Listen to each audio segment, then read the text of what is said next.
And Angela Langlot's trademark attorney here, going live as I do every weekday to talk about trademark law. Today, I would like to talk about what types of things can serve as a trademark. I get a lot of questions and a lot of confused people wondering, well, what exactly can serve as a trademark? Oh, and as an aside, if you like this video, please share it because other people might find it useful too. So, anything can serve as a trademark as long as it distinguishes your goods and services from other people's goods and services. So it has to be distinctive of the source. All good trademarks are distinctive. And the Lanham Act, which is our trademark law here in the United States, specifically says that anything can serve as a trademark. So here's how a trademark is defined under the Lanham Act. It's any word, name, symbol, or device, or any combination thereof, used by a person to identify and distinguish his or her goods, including a unique product, from those manufactured or sold by others, and to indicate the source of the goods, even if that source is unknown. So note the use of the word device in that definition. Here, a device means an object that's invented for a particular purpose, right? So that leaves open the door for things like color and sight and sound to also serve as trademarks. And in fact, those things can serve as trademarks, and I'll talk about that in a second. So what are some examples? Well, Nike Inc., let me get this up here for you. Nike Inc. actually uses quite a few things to serve as trademarks, but I wanted to show you an example of a time when Nike used a symbol as well as a phrase for a trademark, right? So here's an example of a time when when Nike used the "Just Do It" as a trademark. Let me just switch screens here and show you this. So I'm going to share my screen. Okay, so here we are. You can see here that Nike is using "Just Do It." I'm going to crop that to fill.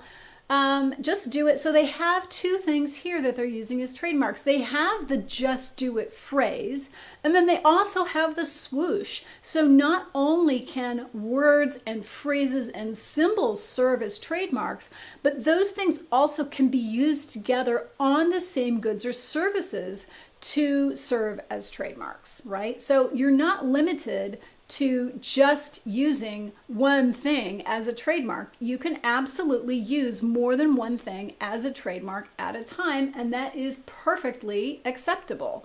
Now I'm trying to get you back to me. Here I am. Okay.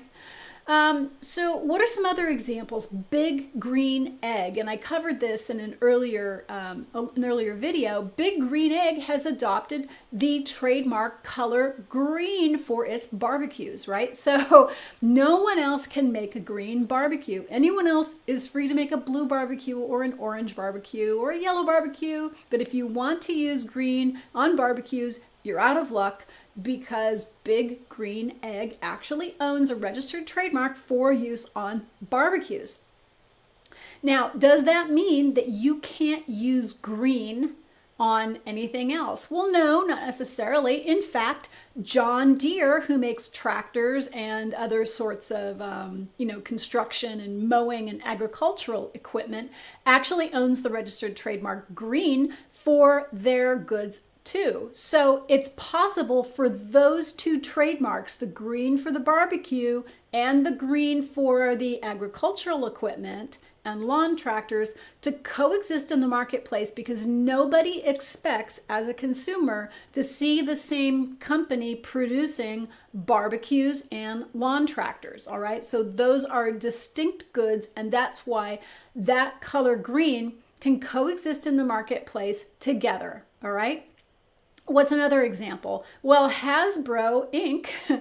earlier this year actually registered a trademark for a smell, right? So again, anything, any device, right, can serve as a trademark so long as it's distinctive. Now, they actually registered a trademark for the distinctive smell of Play-Doh modeling clay. In this instance, they had been using that same formulation to make the Play-Doh since 1955. So that smell, that particular kind of yeasty cherry smell, is distinctive to, just about everybody who's been raised in the US since 1955. We all picked it out of the carpet, right? So in their application, they described the trademark as a scent of sweet, slightly musky vanilla fragrance with slight overtones of cherry combined with the smell of a salted wheat-based dough. Now, I don't have any Play-Doh running around the house, but I bet it smells exactly like that, and y'all who have kids can go take a whiff of the can and see if that's accurate or not. Now, sounds can also be a trademark. The distinctive sound, for example, of NBC's bong, bong, bong, which is actually on file at the trademark office and is registered as a trademark, having been used since 1961, that is also distinctive enough to serve as a trademark. It's closely associated with NBC's broadcasting services. So when people hear bong, bong, bong, I don't know about you, but I think NBC. So the moral of the story is that so long as whatever you're using, whatever word, phrase, color, or other device you're using to distinguish your goods and services from someone else's goods and services, that is perfectly okay to use as a trademark. I'm Angela Langlotz, and I go live here every weekday to talk about trademark law. You can find me online at TrademarkDoctor.net. And if you like my Facebook page at facebook.com/TrademarkDoctor, you'll be notified each and every time I go live. I'll see you later.